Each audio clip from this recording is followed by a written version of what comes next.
لو معاك شهادة تعليم متوسط أو ثانوي صناعي أو تجارة أو دبلومة فنية وحاسس إن فرص الشغل اللي قدامك قليلة ونفسك تشتغل في مجال مطلوب وشركات كبيرة برواتب محترمة، فالفيديو ده ليك النهاردة. أنت مش محتاج يكون معاك مؤهل كبير علشان تلاقي الفرصة المناسبة، لأن الشركات الكبيرة مش بتدور بس على المؤهلات لا ده بتركز أكتر على إنها تشتغل مع حد فاهم شغلها كويس، خاصة في مجال السلامة والصحة المهنية اللي مفيش شركة أو مؤسسة في الدنيا تقدر تستغنى عنه، وده اللي هنتكلم فيه النهاردة.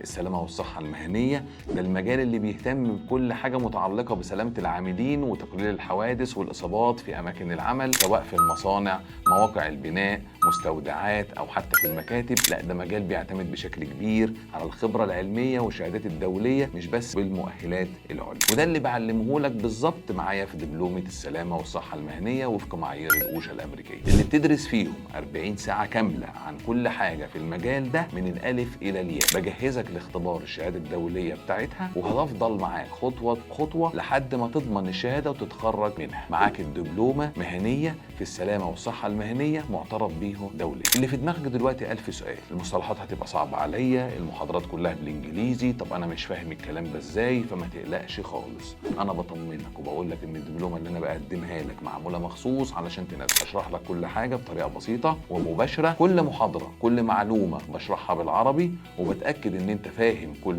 نقطة كويس. هشرح لك بلغة الموقع مش النظري بس اللي بتشوفه في الكتب أو فيديوهات يوتيوب، لا كمان هجهز لك بنك أسئلة انترفيو، يعني لو قدامك وظيفة سواء في شركة جوه مصر أو حتى بره مصر أو في الخليج هتكون عارف كل الأسئلة اللي ممكن تتسأل، هعلمك تجاوب عليها بثقة، والأهم من كده هتاخد شهادة من النسب الأمريكية وفق معايير الأوشا.